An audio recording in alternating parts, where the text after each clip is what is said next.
예, 이제 그 에베소스가 이렇게 대충 마무리돼 가고 있습니다. 우리 에베소스를 살펴보면서 이제 좀 정리를 이제 좀 해야 될 것 같은데, 1장에서는 우리 기억하실지 모르겠습니다. 이제 하나님께서 우리에게 주신 그 신령한 복들, 그래서 성부, 성자, 성령 하나님이 주신 복들을 이제 사도 바울은 찬양을 했습니다. 그리고 이제 1장 후반부에서는 기도를 했습니다. 기도. 하나님, 지혜와 계시의 영을 주십시오. 그리고 깨달음을 위해서 기도를 했습니다. 그리고 이제 2장에 가서는 하나님께서 예수님을 통해 하신 두 가지 놀라운 일을 바울은 기록을 했습니다. 허물과 죄로 죽었고 노예였고, 그리고 또 이제 진노의 자녀였던 우리들이 예수님을 믿음으로 말미암아 하나님의 걸작품이 되었습니다. 그리고 또 주님께서는 하나님과 하나님의 백성들로부터 소외되었던 이방인들, 이 이방인들이 이제 예수님 안에서 하나가 되어서 인간이 만든 모든 차별의 벽이 허물어진 교회, 이제 하나님의 새로운 사회, 교회를 예수님을 통해 세우셨습니다. 그리고 이제 3장에 와서는 바울이 이 교회를 위해서 자기가 헌신했다, 헌신에 대한 이야기들을 하면서 이제 이 교회를 세우기 위해서 수고하는 에베소 성도들을 위해 이제 기도를 해줬습니다. 하나님, 참 저들의 속사람이 강건하고 또 믿음을 통해 주님께서 그들과 함께 계시고 또 그들에게 사랑으로 뿌리가 내리고 터가 견고해지도록 이제 기도를 했습니다. 그리고 4장부터는 우리 그리스도인들이 어떻게 살아야 되나, 그러면서 첫 번째는 교회 하나됨을 지켜야 된다. 교회 하나됨. 그리고 또 각자에게 주신 은사 그리고 재능이 있습니다. 이것 가지고 교회를 섬겨야 된다. 그리고 또 우리 성도들은 이제 거룩하게 살아야 되는데 옛 사람을 벗어버리고 새 사람을 입어야 된다. 이렇게 사도 바울은 4장을 통해 교훈을 했습니다. 그리고 이제 5장에 와서는 특별히 세상 속에서 살아가는 우리 성도들은 어떻게 살아야 되나, 하나님을 본받는 자가 참 되어야 된다. 그러면서 이제 이 이방인처럼 살지 말고 우리가 빛의 아들이기 때문에, 빛의 자녀들이었기 때문에 이제는 빛의 열매를 맺으면서 살아가야 된다. 그리고 어둠의 일을 책망하고 빛으로 바꾸어 버리는 삶을 살아야 된다. 그러면서 이제 5장 마지막 마무리를 하면서 성령 충만함을 받으라. 술 취하지 말고 성령 충만함을 받으라. 그러면서 이제 바울이 이야기합니다. 성령 충만하면 예배가, 찬양이 회복이 되고 범사에 이제 주 예수의 이름으로 감사하고, 그리고 그리스도를 경외하기 때문에 피차 서로에게 복종하게 됩니다. 바울은 이 원칙을 부모와 남편과 아내, 그리고 부모와 자녀, 종과 상전의 관계에 이제 적용을 시키면서 우리에게 가르침을 주었습니다. 그런 다음 이제 오늘 10절부터 살펴보는 말씀, 10절은 이렇게 시작합니다. 끝으로 이제 마지막 교훈입니다. 마지막 교훈. 이 마지막 교훈은 이제 20절까지 이어지는데, 한마디로 하면 영적 싸움에서 승리해야 된다. 우리 성도들은 영적 싸움에서 승리해야 될 것에 대해서 바울이 가르침을 주고 있습니다. 제가 이제 그 시작을 하면서 좀 이렇게 말씀을 드린 것은, 여러분, 우리 성도들이 이제 범하는 양극단의 잘못이 있을 수 있는데, 하나는 이제 오늘 말씀 듣고 나면 우리 성도들은 지금 마귀와 싸우고 있습니다. 이 가르침을 또 잘못 이해를 하면 이때부터는 이제 모두가 다 눈을 이렇게 날카롭게 뜨고 사람들이 말하고 행동할 때마다 나사렛 예수 그리스도의 이름으로 명하는데 더러운 귀신아 물러가라, 이러면서 이제 모든 일들을 이 마귀와의 관계에서 이제 설명하려고 하는 그런 잘못을 범할 수 있습니다. 혹시 이런 분들 좀 만나보셨나요?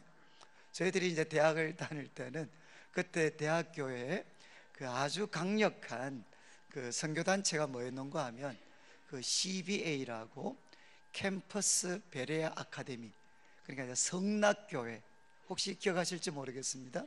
그 귀신론의 대가이신 목사님이 세운 교회가 있습니다.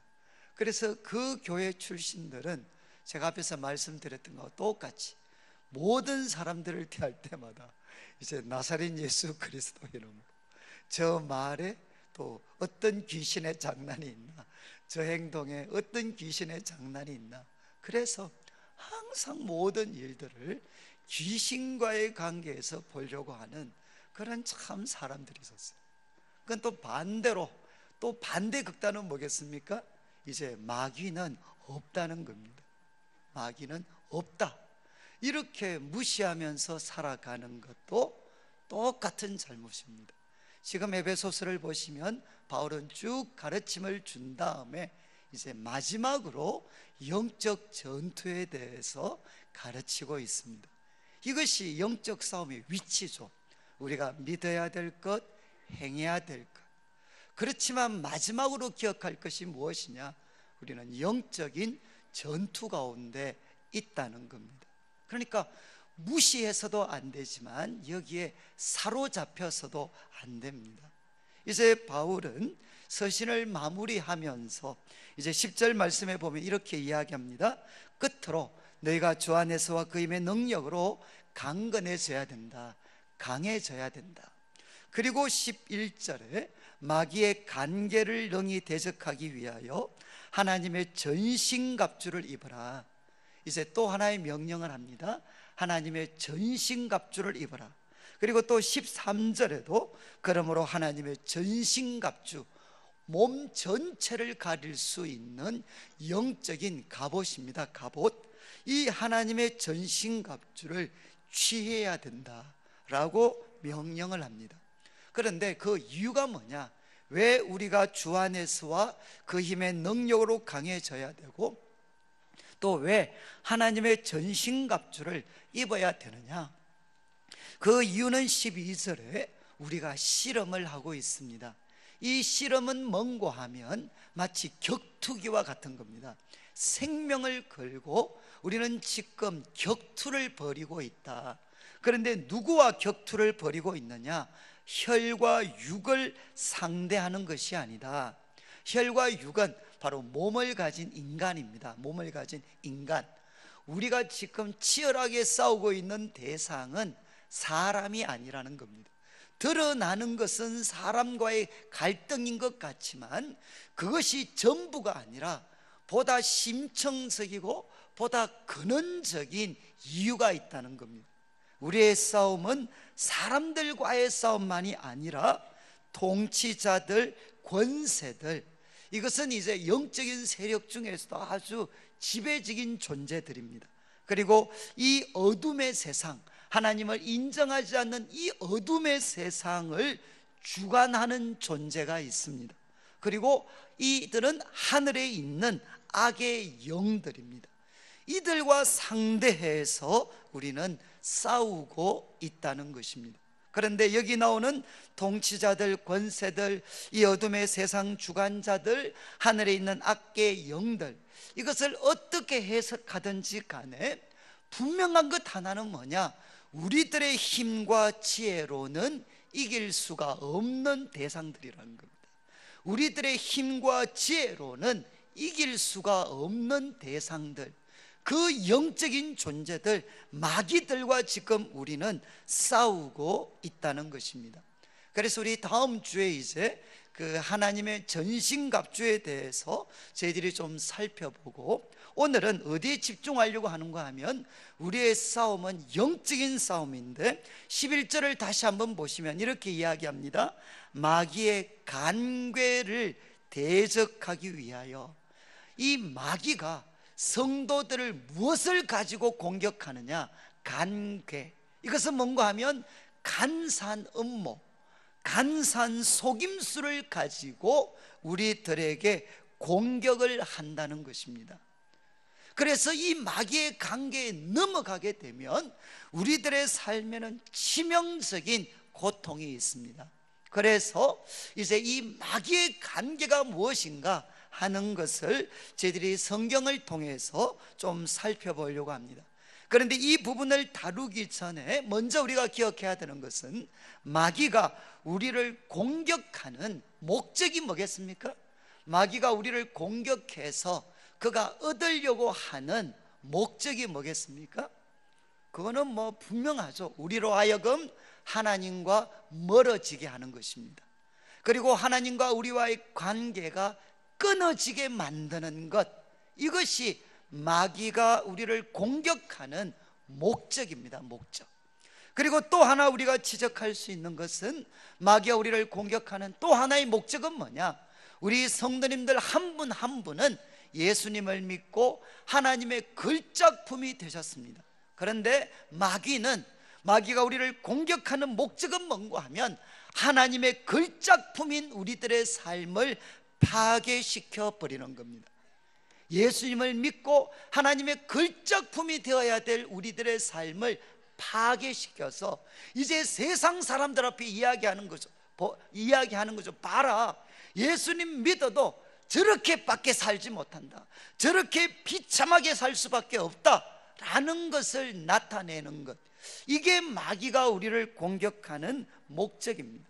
그리고 또 마귀가 우리를 공격하는 목적은 뭔가 하면 하나님께서 우리에게 주신 아름다운 공동체가 있습니다. 가정이라는 공동체가 있고, 그리고 주님의 몸된 교회라는 공동체가 있습니다. 이 공동체를 파괴시켜 버리는 것, 이것이 마귀가 우리를 공격하는 또 하나의 목표입니다. 그리고 마지막으로 마귀가 우리를 공격해서 우리 성도들과 그리고 우리 성도들의 가정과 교회가 더 이상 이 어둠의 세상에 빛이 아니라 수치와 부끄러움과 조롱의 대상을 만들어 버리는 것, 그래서 하나님의 영광을 더럽히는 것이 무엇이냐? 마귀가 우리를 공격하는 목표입니다. 먼저 마귀가 우리를 공격하는 이 목표를 정확하게 기억을 하셔야 돼요. 하나님과 우리를 멀어지게 만듭니다. 그리고 하나님의 걸작품인 우리들의 삶을 파괴시켜 버립니다. 그리고 마귀는 하나님이 세우신 가정과 교회 공동체를 파괴시켜 버려서 이 세상에 성도들과 교회를 통해 하나님의 영광이 드러나기보다는 부끄러움과 조롱의 대상으로 만들어 버리는 것이 마귀가 우리를 공격하는 목표가 됩니다. 목적이 됩니다. 자, 그렇다면 이제 우리가 마귀에 대해서 몇 구절을 좀 살펴보겠는데, 우리 자막에 베드로전서 5장에 나오는 말씀이 나옵니다. 5장 8절을 보시면 이렇게 베드로가 교훈합니다. 근신하라, 깨어라. 너희 대적 마귀가 우는 사자같이 두루다니며 삼킬 자를 찾나니. 베드로가 이야기했습니다. 근신하라, 깨어라. 너희 대적 마귀가 누구같이라고요? 우는 사자같이 두루다니며 삼킬 자를 찾고 있다는 겁니다. 여러분, 이 예배 시간에는 그러면 마귀가 우는 사자같이 이렇게 삼키고 있지 않을까요? 마귀는 우는 사자같이 우리를 공격합니다. 특별히 두려움이라는 걸 통해, 고난과 어려움을 통해서 우는 사자같이 우리를 공격을 합니다. 그런데 또 한 가지 선명한 이미지가 있는데 오늘 말씀과 이제 연결이 되는데, 요한복음 8장 44절, 이 말씀은 예수님이 설명을 하신 말씀입니다. 예수님이 뭐라고 말씀하셨느냐? 너희는 너희 아비 마귀에게서 났으니 너희 아비의 욕심대로 너희가 행하고자 하느니라. 그는 처음부터 살인한 자요 진리가 그 속에 없으므로 진리에 서지 못하고 거짓을 말할 때마다 제 것으로 말하나니. 그 다음 보십시오. 이는 그가, 마귀는 어떤 존재냐? 거짓말쟁입니다. 그리고 그는 거짓의 아비가 되었음이라. 예수님께서 친히 마귀를 보고 뭐라고 말씀하셨느냐? 그 속에는 진리가 없다. 그는 누구냐? 그는 거짓말쟁이고 그는 거짓의 아비다 라고 예수님이 말씀을 하셨습니다. 그리고 이제 고린도후서 11장 14절, 이것은 교회 내에 있는 거짓 선지자들에 대해서 바울이 교훈을 하고 있는 말씀인데, 고린도후서 11장 14절에는 제가 한번 읽어드리겠습니다. 이것은 이상한 일이 아니니라 사탄도 자기를 광명의 천사로 가장하나니. 사탄도 자기를 무엇으로 가장한다고 했습니까? 광명의 천사로, 광명의 천사, 빛의 천사로 자기를 가장할 수가 있다는 겁니다. 그리고 계시록 12장 9절에 이제 이런 말씀이 나옵니다. 계시록 12장 9절에 큰 용이 내쫓기니 옛뱀 곧 마귀라고도 하고 사단이라고 하며, 잘 보십시오. 옛뱀, 마귀, 사탄, 그는 누구냐? 온 천하를 꿰는 자다. 온 천하를 거짓말로 꿰는 자, 광명의 천사처럼 위장해서 온 천하를 꿰는 자, 그 거짓말장이가 누구냐? 바로 마귀라는 것입니다. 그리고 데살로니가 2장 9절과 10절 말씀에 보면, 이 데살로니가 2장 9절 10절 말씀은 앞으로 적그리스도가 나타날 거라, 악한 자가 나타나는데, 그는 사탄의 활동을 따라, 사탄의 활동을 따라 모든 능력, 표적, 거짓 기적을 행합니다. 여러분 꼭 기억하셔야 됩니다. 여러분, 적그리스도, 그리고 정말 이 적그리스도도 표적과 능력과 기적을 행할 수 있습니다. 그런 다음 10절, 불의의 모든 속임으로 멸망하는 자들에게 있으리니. 여러분, 바로 이 악한 자가 와서 표적, 기적, 능력을 행하는 이유가 뭐냐? 악한, 바로 속이기 위해서, 바로 성도들과 이 땅의 사람들을 속이기 위해서 그는 능력과 기적까지도 행하는 존재가 될 거라는 겁니다. 성경이 마귀에 대해서 가장 강조하는 것은 무엇이냐?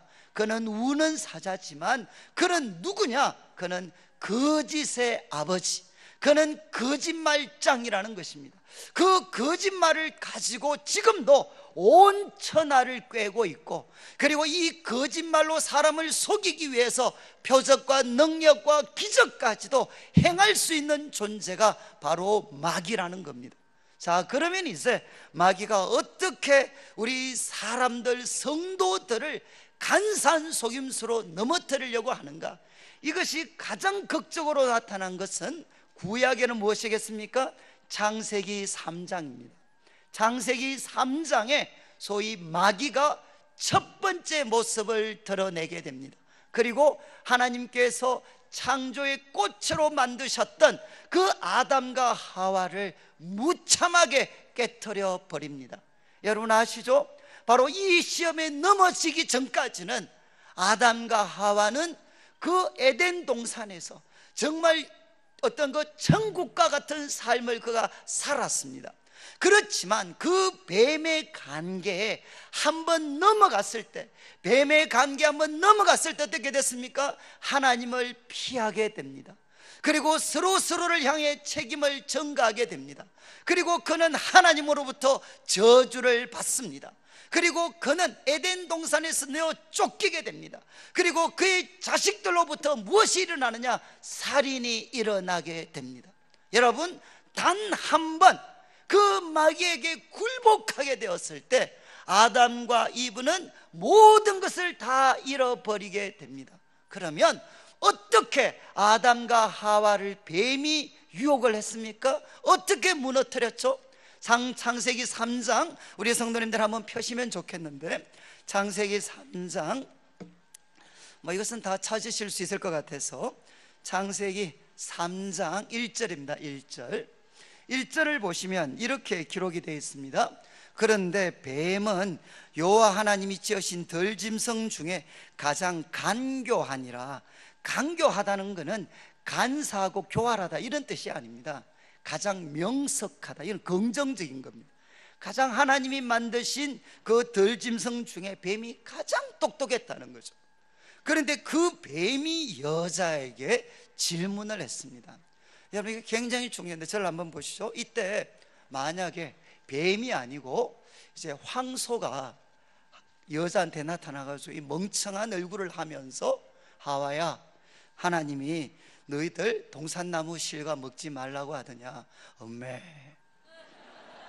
그러면 이 여인들이, 이 하와가 넘어갔을까요?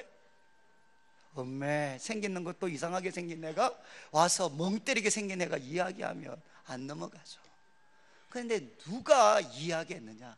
하나님이 만드신 들짐승 중에 가장 머리가 좋은, 가장 똘똘한 뱀이 와서 이야기를 했어요. 뱀이. 여러분, 우리들에게 소위 마귀의 간계를 통해 마귀의 도구로 사용될 수 있는 사람은 우리가 봐도 우스운 사람 아닙니다.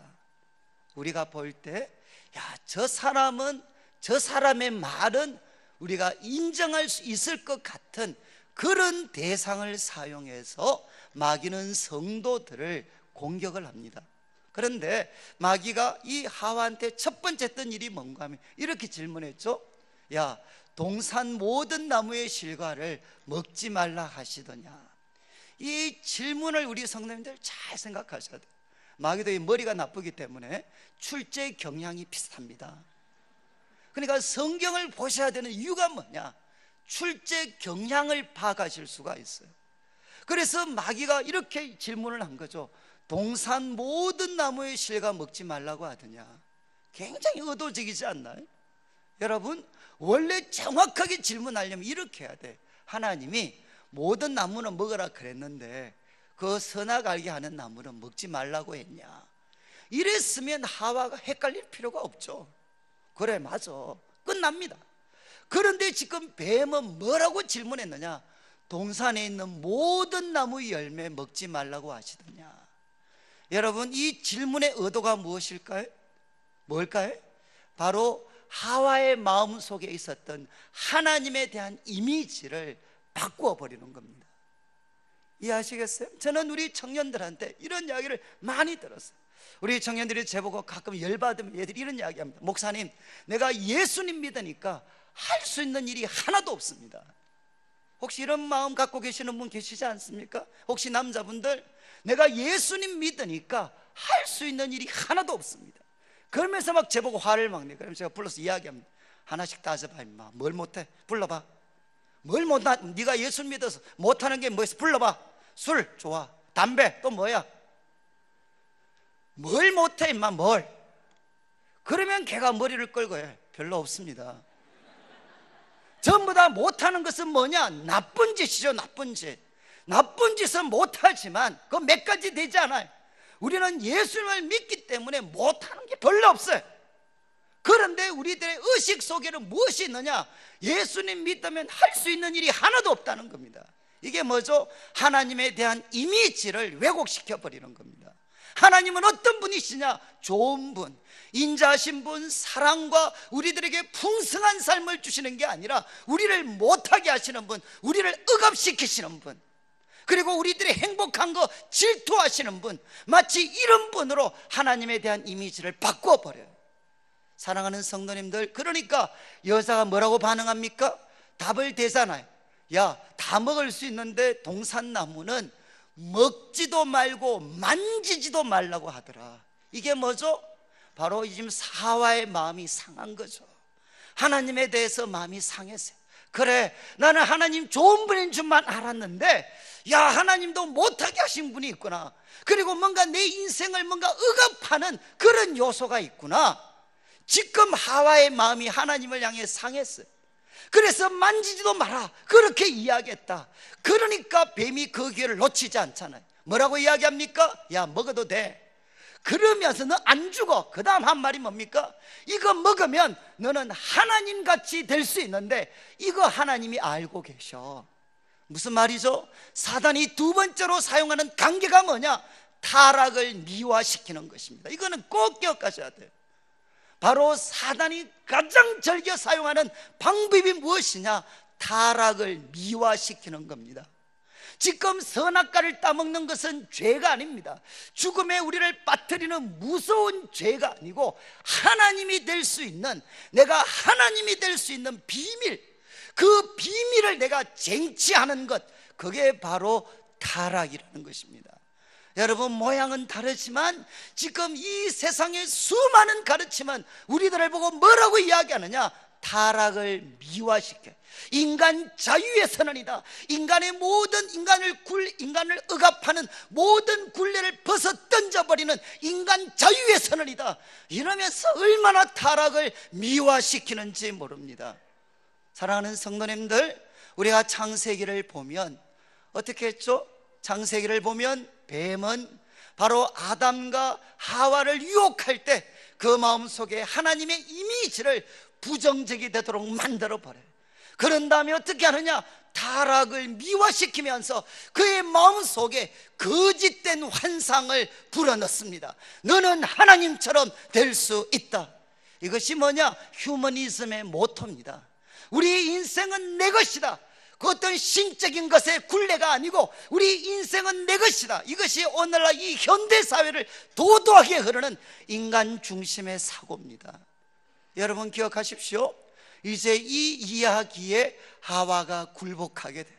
그래서 그 관계에 빠져서 선악과를 보니까 어떻게 합니까?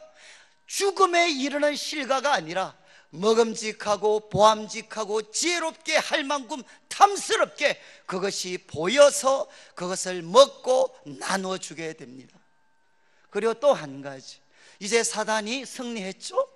그 다음에 또 사단이 두 번째 그 실체를 적나라하게 드러낼 때가 언제냐? 바로 예수님 앞입니다. 예수님께서 성령 충만함을 받으셨을 때 성령에 이끌려 광야에 나가셨고 거기서 40일 굶주렸을 때, 금식하셨을 때 그때 뱀이 나타납니다. 첫 번째 질문 뭔 줄 아시죠? 뭐라고 했습니까? 네가 하나님의 아들이거든, 네가 하나님의 아들이거든 돌로 떡을 만들어 먹으라, 이 돌을 명해서 떡이 되게 해라, 이렇게 이야기를 했습니다. 여러분, 이제 아마 누구죠? 도스토옙스키가 썼던 까라마조프 형제들 같은 책 보면요, 그때 그 하나님을 인정하지 않는 그 아들이 그런 이야기 하잖아요. 만약에 이 이야기만, 이 요구를 예수님이 받아들이셨다면 민중은 예수님을 섬겼을 거다. 이해하시겠어요? 바로 네가 하나님의 아들이면 이 돌로 떡을 만들어라, 이 요구만 받아들였으면 민중이 예수님 거부하지 않고 하나님 섬겼을 거다. 그래 이야기. 그런데 왜 예수님이 거부하시죠? 예수님은 뭐라고 말씀하시느냐? 사람이 떡으로 사는 것 아니다. 우리가 다음 주에 나누겠지만 하나님의 입에서 나오는 말씀으로 사는 거다. 내가 배고프거나 굶주려 있거나 어떤 상황에도 내가 부인할 수 없는 것은 하나님은 나를 사랑하고 계십니다. 내가 지금 배부르기 때문에, 내가 성공했기 때문에 하나님이 나를 사랑하는 게 아니라, 나는 지금 배고플 수도 있고 실패했을 수도 있고 넘어질 수도 있지만 내가 부인할 수 없는 한 가지는 뭐냐? 하나님은 나를 사랑하십니다. 그리고 그분의 입에서 말씀이 나오면 하나님은 내 삶을 바꿔 놓으실 수가 있습니다. 그런데 사단은 어떻게 하죠? 하나님이 주신 은혜를 전부 다 너 자신이 잘 되는데 사용해라. 이게 마귀의 괴계입니다. 여러분, 하나님은 우리를 부자 만들어 주시기 위해서 부르신 거 아닙니다. 하나님은 우리로 하여금 좋은 대학 가도록, 우리 자식들 잘 되도록 하는 것, 그것이 부르심의 목적이 아닙니다. 하나님 우리를 부르신 목적은 무엇입니까? 우리를 통해 하나님의 영광이 드러나는 것입니다. 그런데 마귀는 하나님의 영광을 드러내는 데 초점 맞추기보다는 우리 자신의 문제를 하나님 통해 해결하게 해라. 이것이 마귀의 관계입니다. 그리고 두 번째 뭐라고 이야기하죠? 성전 꼭대기에서 뛰어내려라. 그때 주님이 뭐라고 말씀하십니까? 그러면 마귀가 이야기했죠. 성경에 기록되었다, 천사가 너를 붙들어 줄 거다. 얼마나 매력적입니까? 성전 꼭대기 그 높은 곳에서 딱 뛰어내렸어요. 그래서 모두가 죽는다 비명 지르는데 한 3m 놔두고 갑자기 예수님이 낙법을 딱 치시면서 있죠. 유효하게 한 바퀴 도시고, 그리고 왜 그 체조할 때처럼 딱 착지하시더니만 손 딱 벌리시. 이거 아시겠죠? 이거 딱 벌리니까 그 몰려있던 사람들이 박수 막 치면서 있잖아요. 10점 다 때려버리는 거죠.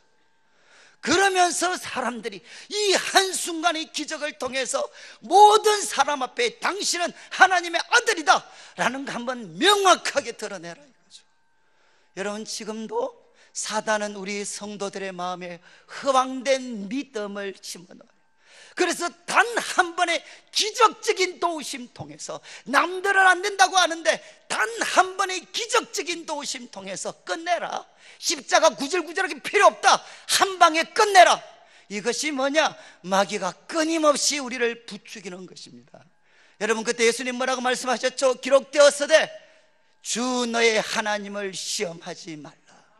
여러분, 하나님의 보호만 약속이 된 게 아닙니다. 성경에는 무엇도 있느냐? 주 너의 하나님을 시험하지 마라. 그러면서 예수님께서는 우리를 구원하시기 위해서 한 번의 스타가 되는 길이 아니라 십자가를 지는 삶을 그분은 선택하셨어요. 그리고 세 번째 마귀가 시험한 게 뭡니까? 딱 한 번만, 이 세상의 영광 보여주면서 딱 한 번만 나한테 절해라, 그러면 내가 이 모든 건 너에게 주겠다. 여러분, 이것은 마귀의 대표적인 계계잖아요. 딱 한 번만, 딱 한 번만, 딱 한 번만 절하면 내가 이 모든 것 다 너에게 주겠다. 여러분, 사단은 이렇게 우리를 미혹합니다. 그리고 제가 이제 두 가지만 더 지적하고 싶은 것은, 저는 참 이 마귀의 계계에 대해서, 저는 우리 성도님들이 나중에 서점에 가시면 마틴 로이드 존즈라는 목사님이 이 에베소서 강의 한 8건 되는 강의를 썼는데, 그 중에 이제 마지막 건이 영적 전투입니다. 영적 전투. 거기에 보면 마귀의 계계에 대해서 엄청난 분량을 기록했어요.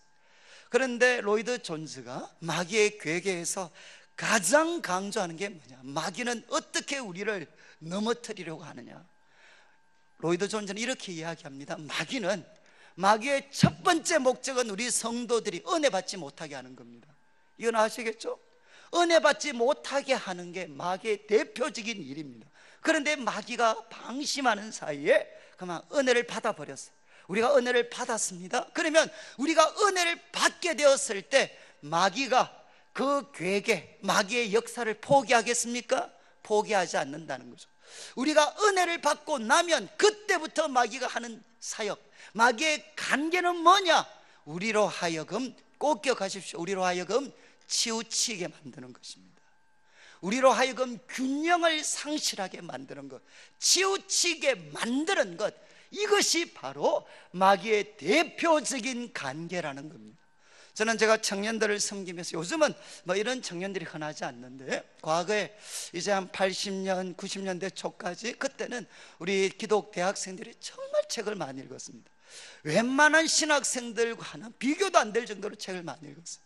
그래서 책을 통해서 성경의 진리, 그리고 그 말씀의 풍요로움을 맛보아서 거기에서 회심했는 애들이 있습니다.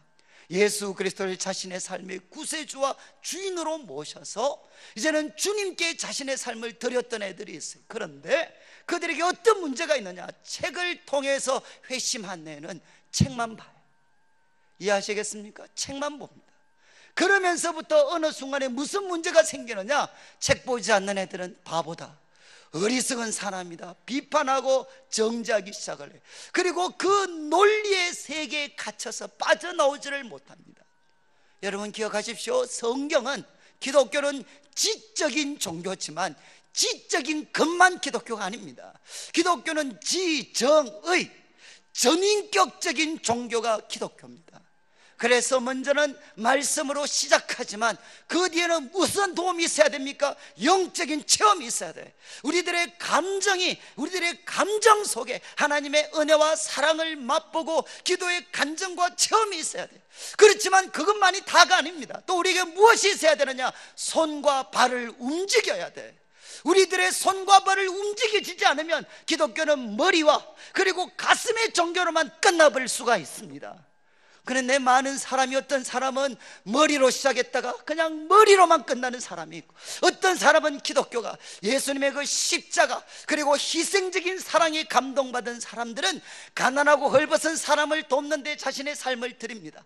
그런데 어떤 오류에 빠지느냐, 그것만이 기독교다라고 이야기하는 잘못에 빠질 수 있어요. 그리고 어떤 사람은 영적인 체험을 합니다. 정말 정서적인 부분에서, 감정적인 부분에서 은혜를 경험해. 기도 가운데 은혜를 경험해. 그러면 뭐만 하느냐? 기도만 해.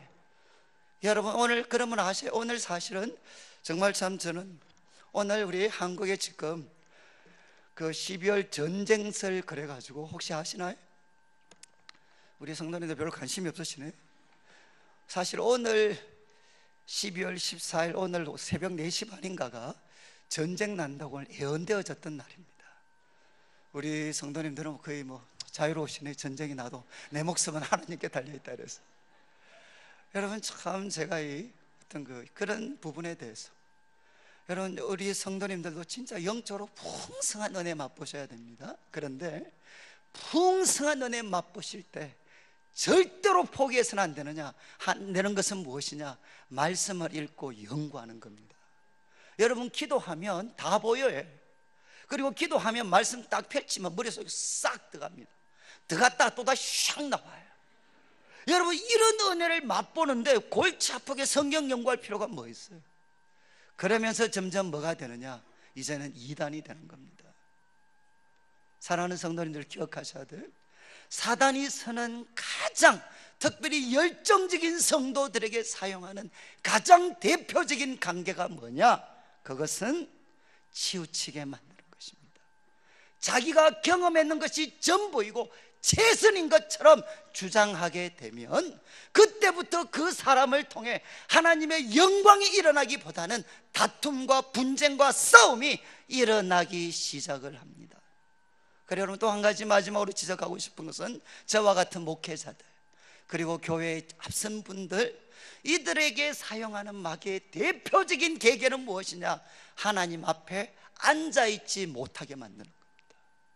바쁘게 만드는 것입니다. 바쁘게 만드는 것. 그래서 끊임없이 해결해야 될 문제를 눈앞에 탁탁탁탁탁 넣어요. 그래서 이 사람으로 하여금 하나님 앞에 앉아있지 못하고 계속해서 움직이고 바쁘게 지내도록 만들어버려요. 그러면 어떻게 되죠? 교회는 하나님이 역사하시는 공동체가 아니라 사람이 역사하는 공동체로 전락되어지고 합니다. 그리고 모든 문제는 내 힘과 내 능력, 내 지혜로 해결해야 된다. 그리고 이 공동체는 내가 만든 것이다 라는 어떤 교만들이 거기에서 나타나게 돼요. 여러분, 이건 성도들만, 이 목회자만 그런 게 아닙니다. 우리 성도님들도 지금 나름대로 성실하게 살아가는 분들, 그분들에게 나타나는 가장 큰 오류가 뭐냐? 너무 바빠요. 너무 좋은 일, 재밌는 일, 배우는 것도 너무너무 많아요.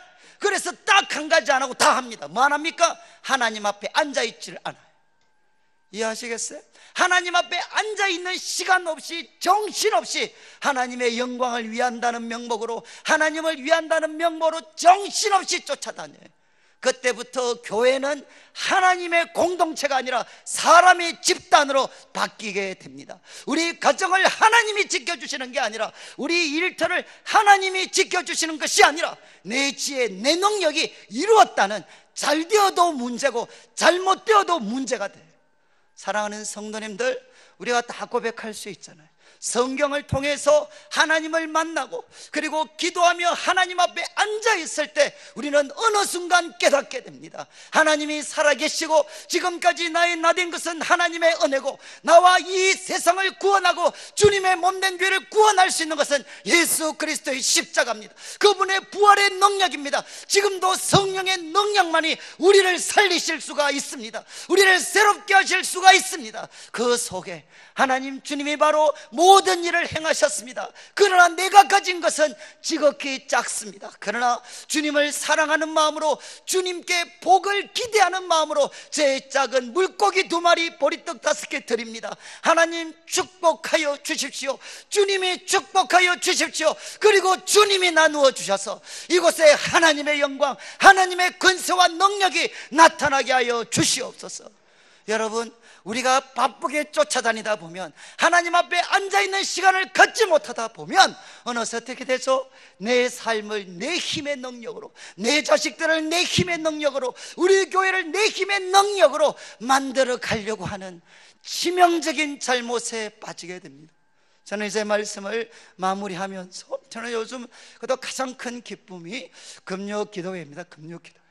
자, 기도회에 참여하면서 말씀 나누고, 그리고 같이 찬양하고 기도를 드리면, 저는 진짜 요즘은 제가 그런 걸 조금씩 느껴요. 이제 하나님께서 일하실 때가 가까이 오는구나 하는 것들을 저도 많이 이제 느끼게 됩니다.